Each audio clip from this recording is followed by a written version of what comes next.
Hello viewers welcome to Odisha job updates 24x7।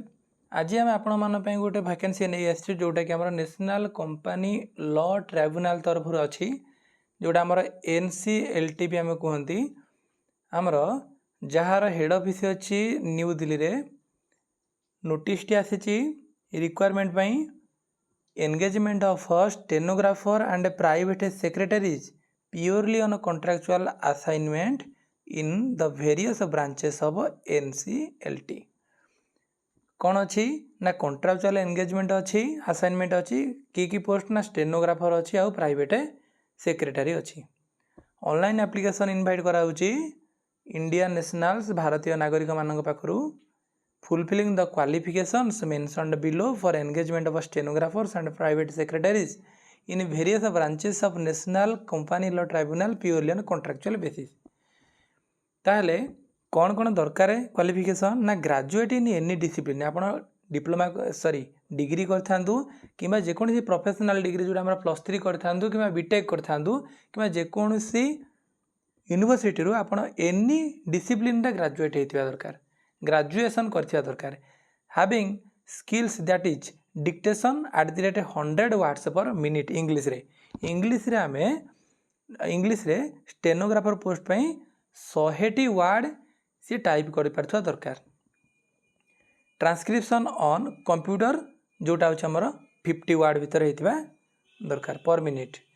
Candidate within maximum age of 25 years for stenos and minimum age of 28 years for PS वा personal secretary as on the date of issue of the advertisement may apply for the post.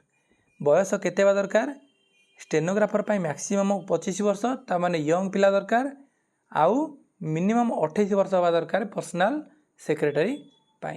The candidate possessing minimum 3 year experience as steno as per above skill terms and experience as private secretary in handling various liaisoning and coordination related works with reputed office only should apply for PS post पाई पूरा qualified post personal apply करबा दरकार कहीं PS माने personal secretary सब किसी handle करिया पड़ो। Retired person with requisite qualification and experience can also apply. आपण मानकर एटा होची फ्रेश कैंडिडेट मान पई जदि रिटायर्ड पर्सन पई रेस्पेक्टिव फील्ड रे आपण माने थिबे त आपण मध्ये अप्लाई करि परिबे। मैक्सिमम एज 62 ईयर माने जस्ट रिटायर्ड करथिबे से रिटायर्ड पर्सन माने कोन करिवे अप्लाई करिवे।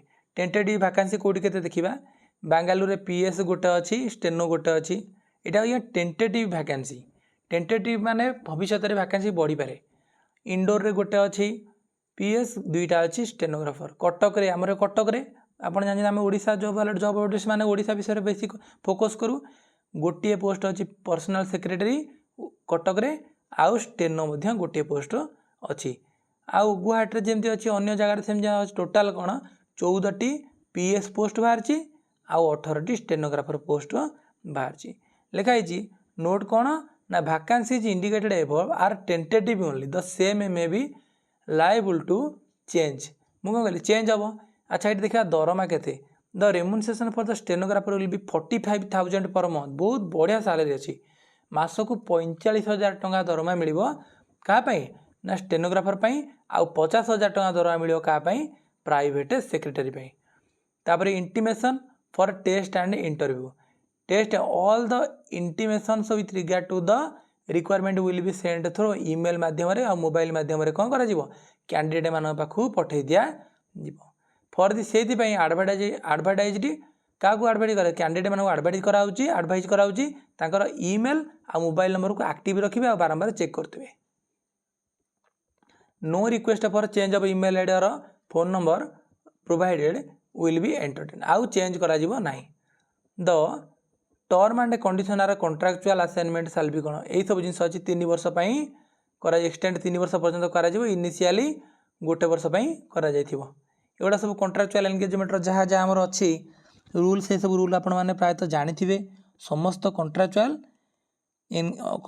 समस्त कॉन्ट्रैक्चुअल जिते भी आम पोस्ट आसे सब ये जो लिखाई the person appointed on the will have no claim यहाँ रेगुलाइजेशन यहाँ आप जानते आपंकर जो मैंने कॉन्ट्रैक्ट बेसिस रे पोस्टिंग पाती से कौन रईट न थाए से कॉन्ट्रैक्चुअल पीरियड शेष होला पर से माने क्लेम करिवे आमे रेगुलर एम्प्लॉय होबु किंबा कॉन्ट्रैक्चुअल पीरियड मध्य रे रेगुलर एम्प्लॉय मानक परि सुविधा सुजोग उपभोग करिवु सेमिति किछि क्लेम करा जिवो नै। Eligible candidate who are willing to serve in NCLT may submit application form online submit करिया पड़िबो। ए लिंक रे आपण मानकु कोन करिया पड़िबो क्लिक करिकि एठी आपनकु ब्राउजिंग करिकि अप्लाई करिया पड़िबो।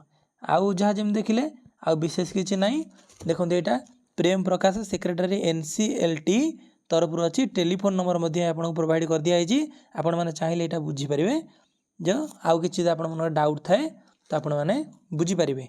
पोस्ट बहुत भल अच्छी ग्राजुएशन पोस्ट अच्छी प्रथम कथा। 2 नंबर कथा कौन ना दरमा बहुत भल अच्छी आउ कौन अच्छी ना आपड़ ए जॉइन कलापर आपको एक्सपीरियंस मिल से एक्सपीरियंसटा बहुत बड़ जिनस आपण मैंने यदि 1 ईयर भल कंप्लीट कर आपको 3 ईयर पर्यंत यार सर्विस टर्म को एक्सटेंड कर दिया एक्सटेंड 3 ईयर है परवर्ती मुहूर्त में पुणी एक्सटेंड हम कि नाई कि परमानेंट एम्प्लॉय कर दिया सेटा डिपेंड कर एनसीएलटी उपर। वीडियोटी देखि बहुत बहुत धन्यवाद। आपण मानक दिनटी शुभमय हो एवं आपण माने अनएम्प्लॉयमेंट रु एम्प्लॉयमेंट दिगरे अग्रसर हुअन्तु। धन्यवाद।